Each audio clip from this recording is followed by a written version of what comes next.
अस्सलाम वालेकुम व्यूअर्स। आज मैं आपके साथ एक बहुत ही आसान सा तरीका लेमन को स्टोर करने का शेयर कर रही हूँ। लेमन आजकल बहुत ही सस्ते हैं और रमज़ान आने वाला है और ये बहुत महंगे होने वाले हैं, तो इसलिए बेहतर है कि आप इनको अभी से ही स्टोर कर लें। मैं आपको इतना आसान और परफेक्ट तरीका बताऊँगी कि किस तरह आप लीमू को महफूज कर सकते हैं कई महीनों तक। बहुत ही आसान सा तरीका है, झटपट में ये हो जाता है। तो करना आपने क्या है कि बस वीडियो को कम्प्लीट वॉच करना है बगैर स्किप किए। तो यहाँ पर हमारे पास लीमू है और लीमू आपने ताज़े और हार्ड वाले लेने हैं। कुछ नींबू बिल्कुल नरम और पिलपिले से होते हैं, दागी और ख़राब होते हैं, वो आपने यूज़ नहीं करने।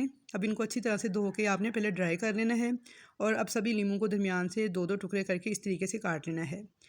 सारे बर्तन आपके ड्राई होने चाहिए और अब लीमू को स्क्वीज़र की मदद से इनका जूस निकाल लेंगे, क्योंकि हाथ से इतना ज़्यादा जूस निकालना मुश्किल होता है।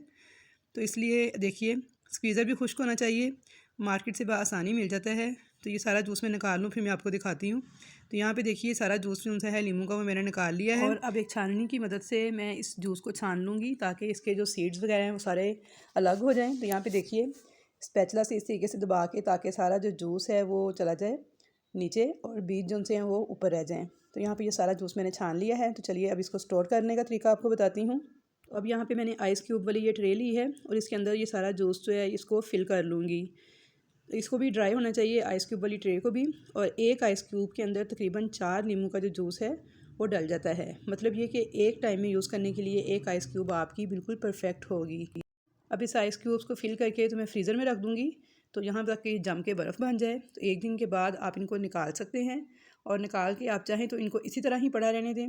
और अगर आप इनको निकाल के किसी एयर टाइट बॉक्स के अंदर या ज़िप-लॉक बैग में ट्रांसफ़र करना चाहते हैं तो फिर आप इस तरीके से, ये देखिए आइस क्यूब्स जो हैं सारी फ्रीज़ हो चुकी हैं, तो आप इनको निकाल लें और उसके बाद आप चाहें तो इनको किसी एयर टाइट बॉक्स के अंदर डाल के फ्रीज़ कर लें दोबारा से, या फिर आप इनको किसी ज़िप लॉक बैग में भी डाल के फ्रीज़ कर सकते हैं। वो आपकी अपनी मर्ज़ी है, जिसमें आपको ईज़ी लगे आप उसे इस तरीके से सेव कर सकते हैं।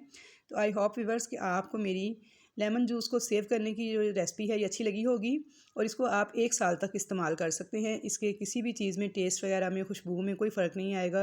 बिल्कुल जब भी आप एक क्यूब निकाल के इसको मेल्ट करेंगे तो आपको ऐसा ही लगेगा कि जैसे आप बिल्कुल फ्रेश नींबू यूज़ कर रहे हैं।